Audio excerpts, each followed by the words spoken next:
پہلا سوال یہ ہے کہ ہم اس یونیورسٹی کے اندر جب آپ کوئی بھی زبان پڑھاتے ہیں تو اس کے ساتھ اس کتاب کو جو آپ پڑھا رہے ہیں اس کی ٹرانسلیشن پڑھاتے ہیں. آپ نے جو میٹرک میں بایو کیمسٹری فزکس پڑھ کے آئے تھے انگلش میڈیم جو کلاس ہے، کیا انہوں نے اس کا ترجمہ پڑھ کے آئے تھے یا براہ راست پیپر انگلش میں دے کے آئے تھے؟ انگلش میں دے کے آئے تھے. ہمارے بچے انگریز نہیں تھے، انہوں نے 8-9 سال میں انگلش پڑھی اور بایو کیمسٹری فزکس کو انگلش میں پاس کر کے میٹرک اور ایف ایس سی وغیرہ کرنے کے بعد یونیورسٹیوں میں بھی انگلش میں لیکچر وہ اس کے عادی ہو گئے، اتنے عادی ہوئے کہ اب ان کو اردو میں چیزیں مشکل لگتی ہیں. انگریز نہیں تھے. آپ کے قرآن اللہ نے کہا ہم نے آسان کیا ہے، آپ کے بچے عربی تو نہیں تھے، انگریز بھی نہیں تھے، لیکن انگریزی میں وہ علوم سمجھ گئے. آپ اللہ کی کتاب کو ان بچوں کو عربی میں نہیں سمجھا سکے.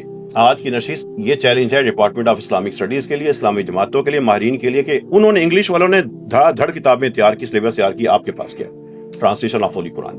یا تو ساری کتابیں ٹرانسلیشن سے پڑھائیں یا قرآن کا ترجمہ بھی جو پڑھا رہے ہیں قابل قدر ہے، اس کی تحقیر مقصود نہیں ہے. لیکن ہم اللہ کی کتاب سے براہ راست کو نہیں جڑ سکے. یہ اللہ کی کتاب سے جڑنے کا جو 3 چیزیں میں آپ کے سامنے رکھ رہا ہوں جو آج کی نشست ہے. قرآن کریم، عام شخص، ہمارے بچے بڑے جوان، انگلش میڈیم اردو میڈیم کوئی بھی کسی بھی سطح پہ، قرآن کریم ہر انسان براہ راست سمجھ سکتا ہے، عربی میں سمجھ سکتا ہے، بغیر ٹرانسلیشن کے سمجھ سکتا ہے. عربی زبان کی جو روایتی شکل ہمارے ہاں رائج ہے اس سے ہٹ کے اللہ کی کتاب میں آسانی کے وہ پہلو ہیں کہ فطرت کا وہ نظام ہے کہ جس سے بچہ پہلے دن، پہلے منٹ کے پہلے سیکنڈ سے ہی قرآن سمجھے گا، عربی میں سمجھے گا، براہ راست سمجھے گا.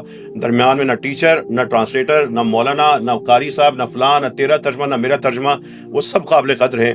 لیکن اللہ کی کتاب سے لنک ہوگا تو ڈائریکٹ ہوگا.